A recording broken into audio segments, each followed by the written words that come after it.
Today I'm painting a watercolour in Procreate. Hi everybody, Steve Elliott here again. Today I'm working in Procreate and I'm doing a watercolour. I haven't painted a watercolour in Procreate for a while, so I thought I'd give it a go. I'm using my own custom brushes.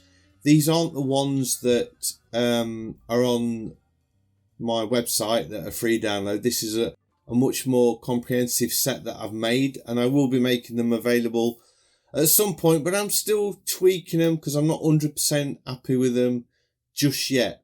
Anyway, what I've done here, I've got a photo that I really like. I didn't take this photo actually.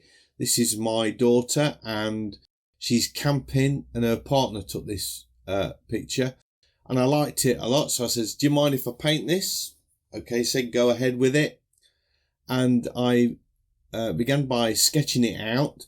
I like the colours as they are, so I sampled the photo and created a colour palette, especially for this painting, taken off the photos. And then I stuck with that palette exclusively, really. And I thought that I wanted it to do a sort of a wet in wet watercolour rather than a glazed one. So sort of building up lots of layers. You can see the brushes that I've got there. There's quite a few in that list when it keeps popping up. But anyway, I've doing this wet in wet. So I'm using this wet in wet brush and I'm using a technique where I'm putting colour on very loosely just over the kind of main area and then using the eraser to lift it away or cut out the shapes around the face and the arms and other areas where I want it to be sharp. So instead of painting up to the edges, this time I'm actually erasing up to the edges. So I'm just letting the paint flow over. And this would be very a technique I'd use a lot in real watercolour, where I'd have a bit of tissue and I'd sort of wet the edge and then just press the tissue into it to lift colour out.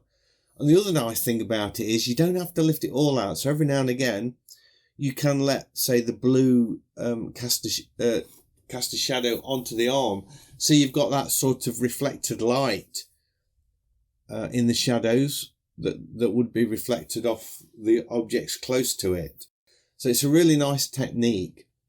And I'm using lots of layers on this one. Every time I change an area, I'm creating a new layer. And even when I'm changing colours, I'm creating new layers in places. So it's all about layers. I did try using overlay or add or lighten mode on one layer, and I didn't like it, so I actually deleted that layer. So every layer is just dead. It's just normal. There's no mode set to any of the layers. There you see in the arm, I'm just sort of cutting away there, but I've left a little bit of blue to show that I don't know if it reflected colour, I suppose, and then cutting it away on the hood of a garment. I don't know what you call that garment. So I'm getting a really nice wet in wet feel to this painting. It didn't take long. The old painting probably took from start to finish 2.5 hours perhaps. That was the painting time, not the sketching time. So actually it was probably less. It was more like 2 hours of painting to complete this. But it is a very loose watercolour. There's not much detail. Even when you look at the details in the hands and the faces, the painting progress, I don't go crazy. I'm still using that wet in wet brush. And I don't think I used any odd lines at all in the old painting.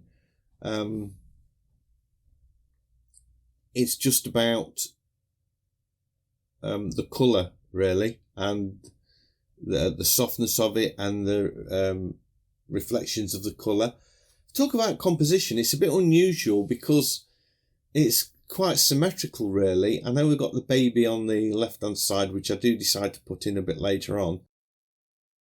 But the sitter is sort of smack bang in the middle of the canvas, or as you know, near to middle as can be, but you can still see if you was to split the image up along the golden mean, you would have, or the, you know, the golden proportions, whatever, that cup is probably just the top of the cup is touching the perfect proportion, and the elbows also, the tips of the elbows are, so it is still using proportions of the golden ratio, or whatever you want to call it, to set the composition.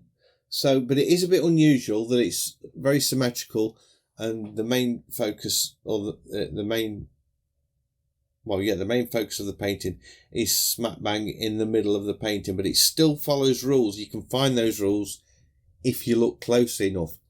And I was thinking of doing a lesson on the golden mean and golden proportions, and I wondered if it would be worth doing, if you think it's if you'd be interested in that.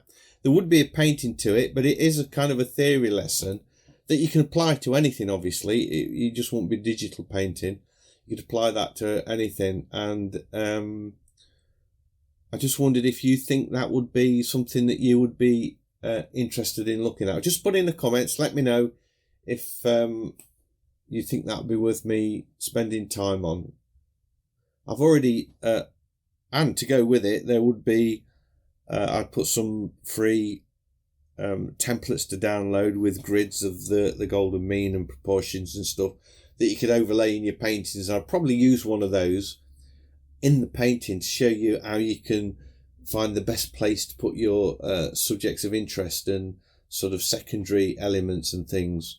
So anyway, getting back to this, as you can see, I'm sort of working from light to dark, which is very traditional in watercolour, and I'm now going into with quite a dark colour. It's not black. I never ever use black, by the way. So this is a blue, and I'm using one of my brushes that the more you paint on it, the actual mode of the brush, I think, is set to multiply. So it just starts to really thicken up or become much darker very quickly. And it makes a really nice watercolour effect. And then I can use a blending brush, and I'm sort of smudging away all the time and blending. And that's how I'm getting the shadows in the folds in the clothes. So I'm using sort of dark blues and dark reds and things, just sort of mixing it up a little bit, just to keep it looking fresh and not muddy. I don't want a muddy looking painting. I want this really vibrant colours popping out. You can see on the right there, I've just gone into that. That was a little bit muddy underneath, but now look how dark it is. It's still not black, but it's got this sort of really dark tone to it, which I really like. So we've got some deep contrast from white popping out on the light cast on the hands. So I've exaggerated that obviously to the photo, but that's what it's all about, isn't it? Sort of painting with light and just pushing boundaries a bit, I suppose. So my darks are probably about as dark as the photo, but the lights are lighter. And the other thing I should say is, you know, when I do watercolours, it's different to the oils where I just wade straight in and paint and sort of do the sketching with the paint as I'm going. Although I am pretty much doing that with young Killian here, the baby. This is Killian that's been in hospital. If you remember, you've been watching my channel for a while, maybe 6 months or more, you know that I spent a lot of time in Birmingham's Children's Hospital because Killian was born premature and he had a few other problems. Well, here he is now on his very first camping trip. So loving that, and it's great to see him all looking so happy again. So anyway, back to the painting.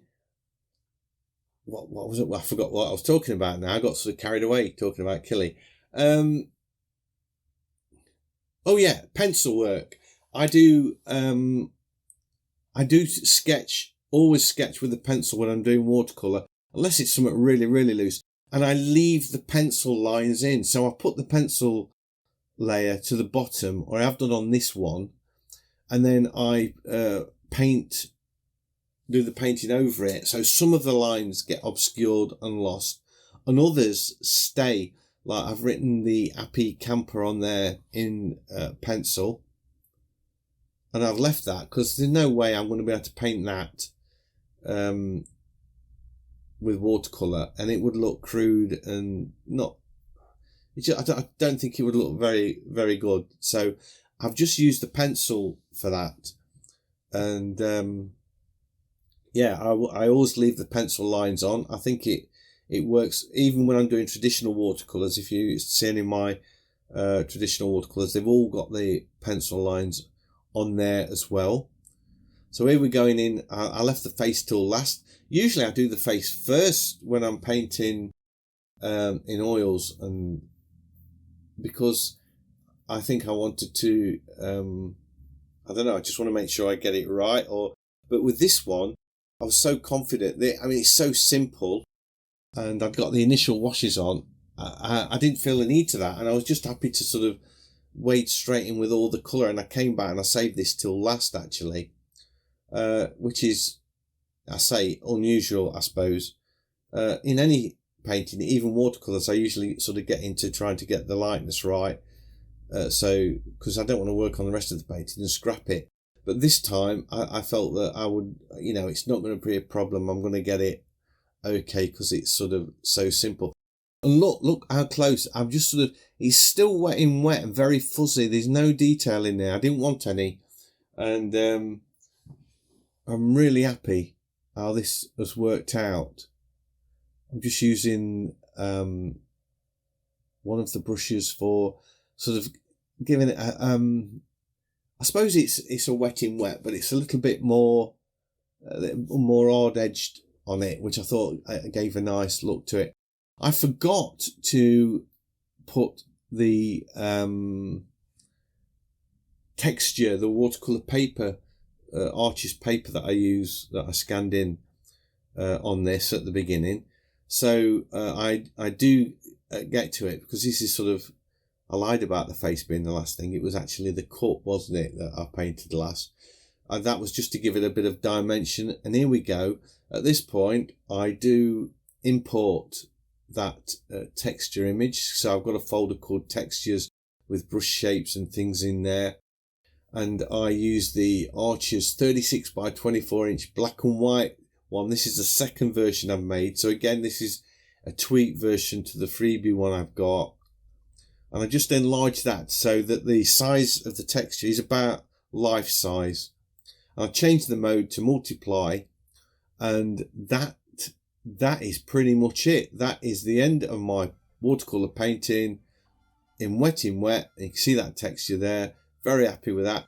Thanks for watching this video with me. I hope you've enjoyed it. A big thumbs up is much appreciated, as always, helps me out a lot. And if you're new to the channel, please consider subscribing. I have lots of videos like this, and I would love to be sharing them with you. So hopefully I'll see you in the next one. Bye.